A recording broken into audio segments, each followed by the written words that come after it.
রেমালের তাণ্ডবে লণ্ডভণ্ড বিভিন্ন জায়গা। আবহাওয়া দপ্তরের কথা মতোই গতকাল নির্দিষ্ট সময়ে আছড়ে পড়েছে ঘূর্ণিঝড়। আবহাওয়া দপ্তর সূত্রে খবর, উত্তরবঙ্গের পাশাপাশি দক্ষিণবঙ্গেও আজ এবং আগামীকাল ভারী থেকে মাঝারি বৃষ্টিপাতের সম্ভাবনা রয়েছে এবং তার সাথে রয়েছে ঝড়ো হাওয়ার সম্ভাবনা।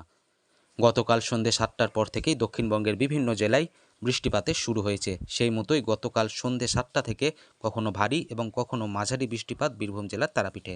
সাধক বামাখ্যাপার অন্যতম সিদ্ধপীঠ এই তারাপীঠ। সকাল থেকেই বৃষ্টিপাতকে উপেক্ষা করে পর্যটকদের ভিড় তারাপীঠ মন্দির চত্বরে। কেউ ছাতা হাতে, আবার কেউ বিনা ছাতাতে দীর্ঘক্ষণ লাইনে দাঁড়িয়ে মা তারা দর্শনের জন্য প্রতীক্ষা করে পুজো দিলেন।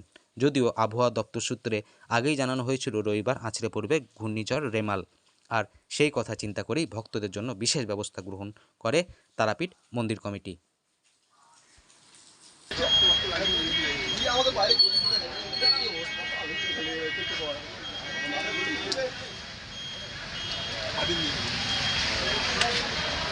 ফার্মেসিটা কোন দিকে